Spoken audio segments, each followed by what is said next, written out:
Hi, everyone. Thanks for joining and welcome back to Wall Street Silver. Our guest today is my friend Peter Boockvar. Peter is the Chief Investment Officer with the Bleakley Advisory Group. Welcome back, Peter.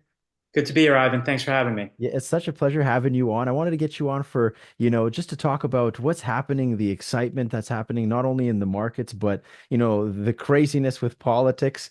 What is this Trump presidency going to do to the markets, and what are we seeing right now? Well, at least today, it seems that investors have dusted off the 2016 playbook when, after the night that he won, the futures tanked and then were rallying that morning and then continued on.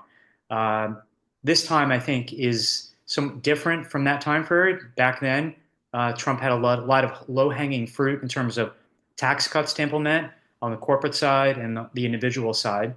The key is what happens to his individual tax rate expiration at the end of next year. But if the Republicans take the House, we assume that they're going to be pretty much extended.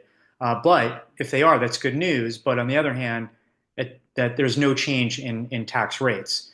The other thing that I think we're coming to a head with is the continued rise in interest rates. Whereas I understand the stock market's enthusiasm, but can it continue if interest rates continue to rise? And when I say interest rates continuing to rise, I mean the longer end of the curve because the Fed keeps cutting the shorter end of the curve. Right. And that's really a pretty striking thing that, yes, the Fed is meeting tomorrow, but since their last meeting, interest rates have done nothing but go straight up. So does the Fed take a message from that, or do they sort of go their own way, thinking that more rate cuts is the right thing? And what do you think will happen to the gold and silver markets? Like we're seeing some corrections right now as Trump became the president. So what's happening now? Is it just a quick correction and the fundamentals are still the same, or what are you seeing there? I think they're still the same. I mean, when you think about who's the major buyer over the last couple of years, it's been foreign central banks. And I Right. don't think that they woke up today and said, hey, maybe I'll buy less gold. If anything, they'll probably buy more. So I understand the pullback definitely got extended. You had a sharp rise in the dollar and rates, and it definitely was a positioning reversal. But I don't think that the trajectory of debts and deficits, and as I mentioned, that central bank buying in the interest that Western investors are now having, I don't think any of that is going to change. Yeah. Do you believe now that there's going to be, I guess, a little bit more pressure from the Trump administration to get these rates as low as possible? What do you think's happening there, and how will that affect? Well, I think Powell could care less what Trump wants him to do. Right. I think he could care less what Biden wanted him to do. I think he is going to ride off in when his term ends in early 2026. Whether that's sunset or darkness will depend on where the economy is and where inflation is.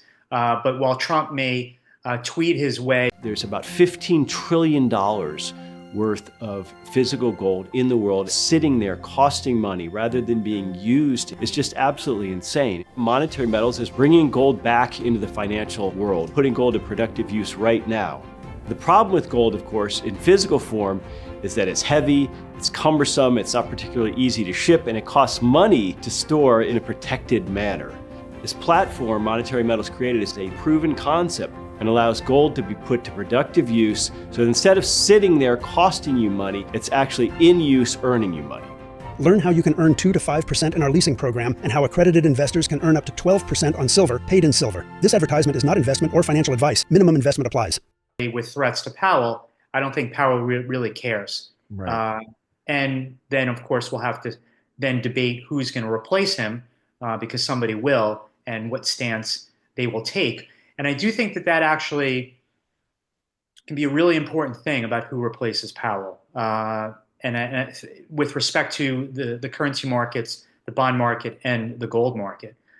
Because if Trump, let's just say Kevin Warsh, he was rumored to be one of the candidates to replace Powell when Trump was president, and his name is bandied about as being a replacement. And I'm a fan of Kevin Warsh, and I think he's more of a hard money type central banker. Really? So I wonder if, well, maybe harder, not hard, but harder compared to his previous colleagues in Right. assessors that I wonder whether that could have an influence on things. He's not going to be the easy money guy that Trump wants him to be. Therefore, I don't necessarily think he's going to get picked, but his name is in the mix. Yeah, his name's in the mix, and that's super, it's an incredible time right now that in the markets, not only in the markets, but just in general, financially and around the world. Do you have any optimism of like how the markets will be affected if these wars start to slow down, and then what do you think is going to happen there? Well, with Russia, Ukraine, uh, nothing really was disrupted too much in terms of delivery of energy. Yeah, well, yeah, of course there was forced disruption in the sense Right. that Europe essentially shut off a lot of the imports of Russian energy. But since natural gas, for example, is fungible, it didn't really disrupt the flow of things. So I don't necessarily think the war ending is going to matter because Europe is still not going to buy natural gas from Europe as long Right. as Putin is alive. So that perspective, I don't necessarily think anything gets better uh, as long as Putin is still running Russia. In terms of the Middle East, no barrels of oil have been disrupted. No. Iran has still delivered their barrels of oil. So I don't really think that there'll be much of an impact on markets. And with oil prices at around 70 or 69, I don't think there's much geopolitical premium in there anyway. Right. Yeah, no, you absolutely nailed it, Peter. But Peter, I want to thank you so much for coming down to Wall Street Silver. Where could people connect with you?